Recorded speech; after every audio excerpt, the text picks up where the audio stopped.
दोस्तों, आपका फिर से स्वागत है। आज हम इस वीडियो के माध्यम से हिंदू महाकाव्यों के अनुसार 10 सबसे शक्तिशाली राक्षसों के बारे में जानेंगे। दोस्तों, अगर आप इसके बारे में जानना चाहते हैं तो आपसे अनुरोध है कि वीडियो को अंत तक देखें ताकि आपको पूरी जानकारी मिल सके, और आप सभी से निवेदन है कि और भी वीडियो देखने के लिए चैनल को सब्सक्राइब करें। तो दोस्तों, चलिए जानते हैं हिंदू महाकाव्यों के अनुसार 10 सबसे शक्तिशाली राक्षस। हिंदू धर्म के महाकाव्य जैसे रामायण, महाभारत और पुराणों में कई राक्षसों का उल्लेख मिलता है जिन्होंने अपनी शक्ति और पराक्रम से देवताओं और मानवों के जीवन में संकट उत्पन्न किया। इन राक्षसों का विनाश केवल भगवान और देवी देवताओं के द्वारा ही संभव हुआ। इस वीडियो में हम 10 सबसे शक्तिशाली राक्षसों के बारे में विस्तार से जानेंगे जो हिंदू महाकाव्यों में वर्णित हैं।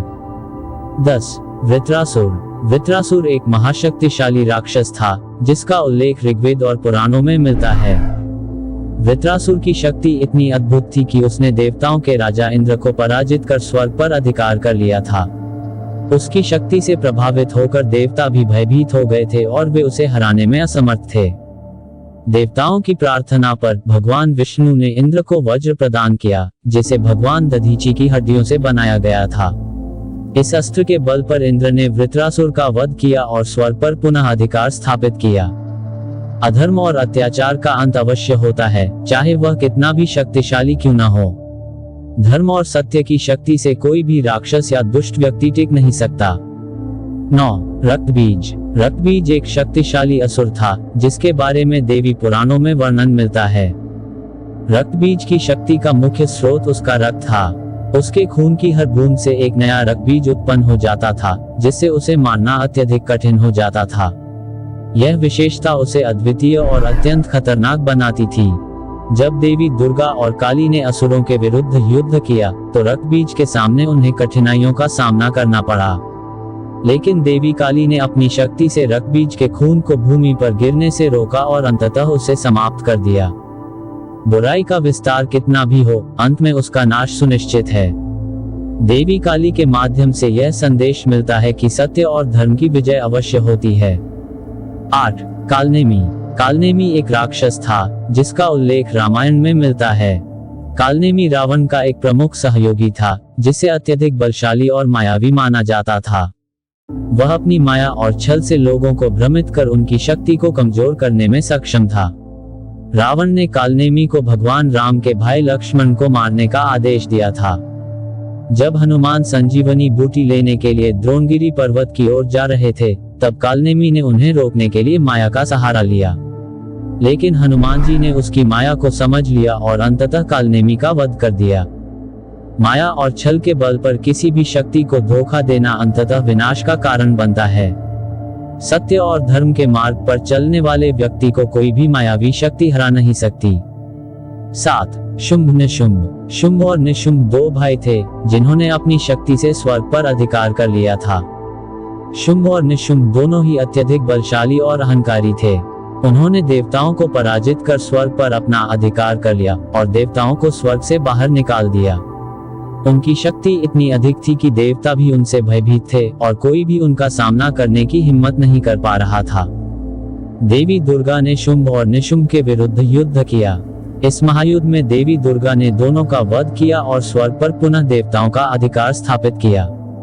शुंभ निशुंभ की कथा हमें ये सिखाती है कि अधर्म और अत्याचार का अंत निश्चित होता है। धर्म और न्याय की शक्ति के आगे कोई भी दुष्ट व्यक्ति टिक नहीं सकता। 6. अंधकासुर। अंधकासुर एक राक्षस था जिसका जन्म शिव पुराण के अनुसार भगवान शिव के पसीने से हुआ था। अंधकासुर जन्म से ही अत्यधिक बलशाली था और उसकी दृष्टि कमजोर थी जिसके कारण उसे अंधक कहा गया। उसने कठोर तपस्या कर भगवान ब्रह्मा से वरदान प्राप्त किया कि वह जय हो जाएगा। अंधकासुर का अहंकार और बल उसकी क्रूरता का कारण बन गया और उसने देवताओं और मानवों को अपने आतंक से भयभीत कर दिया। अंधकासुर ने देवी पार्वती को प्राप्त करने का प्रयास किया जिससे भगवान शिव अत्यधिक क्रोधित हो गए। भगवान शिव ने अंधकासुर का वध किया और उसे उसकी अधर्मिता के लिए दंडित किया। अहंकार और अधर्म का अंत निश्चित होता है, चाहे व्यक्ति कितना भी शक्तिशाली क्यों न हो। भगवान शिव की शक्ति और न्याय का कोई मुकाबला नहीं है। 5. हिरण्याक्ष। हिरण्याक्ष हिरण्यकश्यप का भाई और एक अत्यंत शक्तिशाली राक्षस था। हिरण्याक्ष अत्यधिक बलशाली और अहंकारी राक्षस था, जिसने देवताओं और पृथ्वी पर आतंक मचाया। उसने पृथ्वी को जल में डुबोने का प्रयास किया और उसे पाताल में ले गया। उसकी शक्ति के कारण कोई भी देवता उसका सामना करने की हिम्मत नहीं कर पा रहा था। भगवान विष्णु ने वाराह अवतार धारण कर हिरण्याक्ष का वध किया। वाराह रूप में विष्णु ने पृथ्वी को उसकी पकड़ से मुक्त कर देवताओं और मानवों को उसके अत्याचार से बचाया। अधर्म और अत्याचार का अंत अवश्य होता है। शक्ति का उपयोग यदि धर्म और न्याय के लिए नहीं किया जाता तो उसका विनाश निश्चित है। 4. ताड़का। ताड़का एक राक्षसी थी, जिसका वर्णन रामायण में मिलता है। ताड़का एक शक्तिशाली और भयावह राक्षसी थी, जो महर्षि अगस्त्य के शाप से राक्षसी बनी थी। उसकी शक्ति और क्रूरता के कारण वह अपने क्षेत्र में रहने वाले लोगों को आतंकित करती थी। उसके कारण ऋषियों का तप में ध्यान भंग हो जाता था और वह हर समय मनुष्यों और जानवरों का शिकार करती थी। ताड़का के पास विशाल शक्ति थी और वह माया के माध्यम से अनेक रूप धारण कर सकती थी। जब भगवान राम अपने गुरु विश्वामित्र के साथ वन में थे, तब ताड़का ने उन पर आक्रमण किया। भगवान राम ने ताड़का को पराजित कर उसका वध किया, जिससे उस क्षेत्र के लोगों को उसके आतंक से मुक्ति मिली। बुराई का अंत सुनिश्चित है, चाहे वह कितनी भी शक्तिशाली क्यों न हो।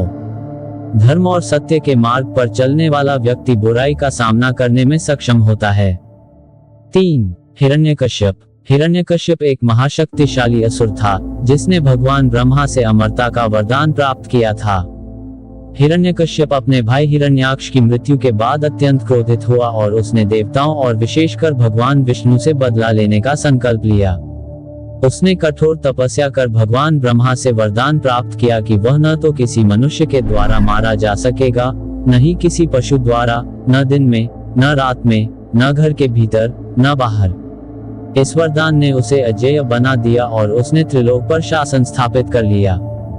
हिरण्यकश्यप के पुत्र प्रहलाद भगवान विष्णु के परम भक्त थे, जिससे हिरण्यकश्यप को अत्यधिक क्रोध आता था।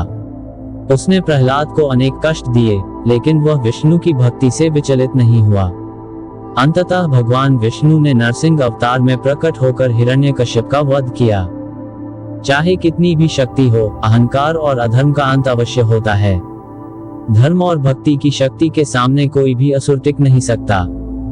2. महिषासुर। महिषासुर एक असुर राजा था, जो महिष भैंस का रूप धारण करने की शक्ति रखता था। महिषासुर का जन्म असुरों के राजा रंभासुर और एक भैंस से हुआ था। उसने देवताओं को पराजित कर स्वर्ग पर अधिकार कर लिया और त्रिलोक पर अपना शासन स्थापित किया। महिषासुर की शक्ति इतनी बड़ी थी कि कोई भी देवता उसका सामना करने में असमर्थ था। उसकी अत्यधिक शक्तियों के कारण उसे वरदान मिला था कि वह केवल एक स्त्री द्वारा मारा जा सकेगा। देवताओं की प्रार्थना पर देवी दुर्गा ने महिषासुर का सामना किया। 9 दिनों तक चले इस युद्ध में देवी दुर्गा ने महिषासुर का वध किया और धर्म की पुनः स्थापना की। नवरात्रि और विजयादशमी पर्व इसी घटना की स्मृति में मनाए जाते हैं। अधर्म और अत्याचार का अंत निश्चित होता है। चाहे वह कितना भी शक्तिशाली हो, अंत में सत्य और धर्म की विजय होती है। 1. रावण। रावण त्रेता युग का महान राक्षस राजा था, जो लंका का शासक था। रावण को 10 सिर और 20 भुजाओं वाले रूप में दर्शाया गया है। उसके 10 सिर ज्ञान, संगीत, कला और अन्य गुणों का प्रतीक माने जाते हैं। वह भगवान शिव का महान भक्त था और उसने कठोर तपस्या से शिव से अनेक वरदान प्राप्त किए।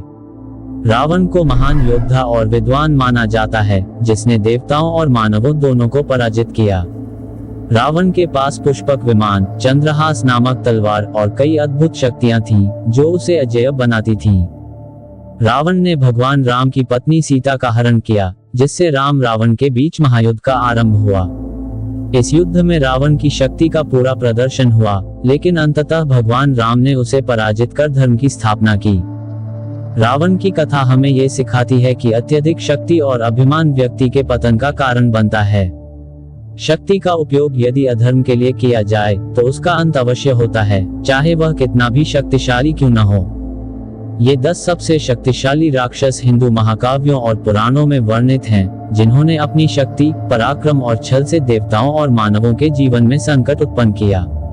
लेकिन अंततः सत्य, धर्म और भगवान की शक्ति ने इन राक्षसों का विनाश किया। चाहे बुराई कितनी भी शक्तिशाली क्यों न हो, उसका अंत सुनिश्चित है और सत्य और धर्म की हमेशा विजय होती है। दोस्तों, कमेंट के माध्यम से बताएं आपको यह वीडियो कैसा लगा। अगर आपको यह वीडियो पसंद आया तो लाइक करें, शेयर करें। आप सभी से निवेदन है कि और भी वीडियो देखने के लिए चैनल को सब्सक्राइब करें। आपका बहुत बहुत धन्यवाद। जय हिंद, जय भारत।